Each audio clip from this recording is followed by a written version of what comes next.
And welcome back to the water cooler, everybody. America can truly never catch a break. Since we're quite clearly the best nation, everyone wants to know the recipe and keep tabs on us. And with that, this news. It's now come out, as you know for sure by now, that a Chinese spy balloon, it was a spy balloon, they've entered U.S. airspace over Montana. Montana? To no surprise, Beijing admitted it was theirs.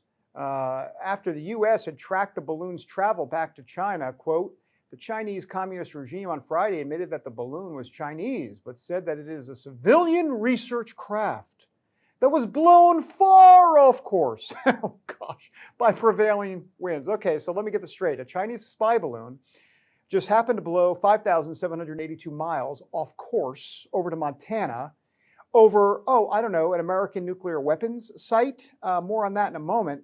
Yeah, and I'm like George Clooney's twin brother. Not. China has clearly screwed themselves here because Anthony Blinken, the U.S. Secretary of State, had a trip planned to China to smooth things over with Beijing, but because China decided to mysteriously send a spy balloon and violate international law, Blinken's trip has now been canceled.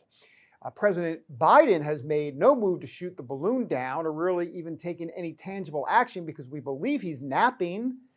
But that hasn't stopped Republicans from chiming in with their 2 cents about what should be done. Take a look at Donald Trump. There's Trump. Shoot the balloon down. Shoot down the balloon. Put down the balloon. Oh, that's really funny. Donald Trump Jr. says perhaps we should just let the good people of Montana do their thing. They don't have an accent like that. I don't know why I talk like that. I imagine they have the capability and the resolve to do it all themselves. And Carrie Lake, while not from Montana, is ready to also take care of that balloon herself. That is an interesting emoji, too. Nikki Haley seems to be on President Trump's side, saying, shoot down the balloon, cancel Blinken's trip, hold China accountable. Biden is letting China walk all over us. It's time to make America strong again.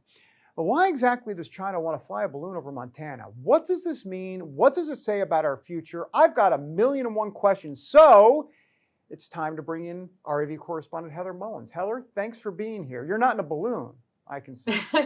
No, I'm not. Not today, anyway. I'm hoping to pop a few balloons. Oh, so good. That's a grade professional transition. Don't transition, but that's a great transition. All right, can we put this up? Let's just get to this. The Washington Post, they've been reporting Montana's like home to silos, nuclear missile next door.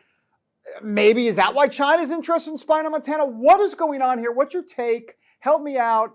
I need a Calgon bath. I'll be honest with you. I need a Calgon bath.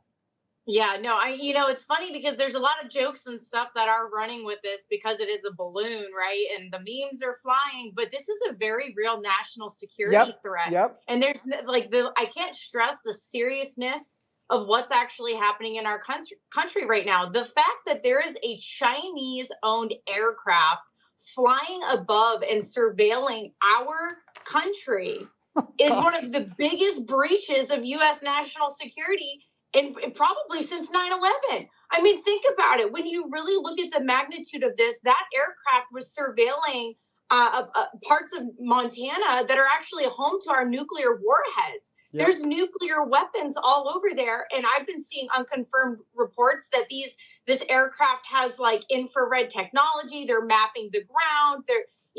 There's potential bioweapons. Like I've seen unconfirmed reports that, maybe the U.S. is afraid to shoot down the balloon because of potential biowarfare in this balloon.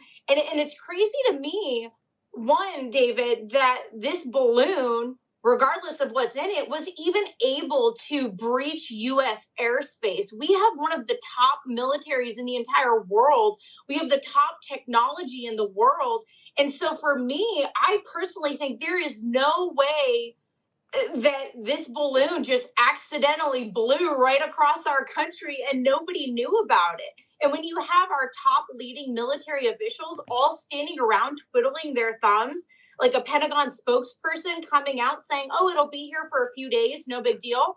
This is a huge deal. And the fact that they're not treating it as such, for me, warrants our members of Congress should really be taken to the floor right now to deliberate what should happen moving forward.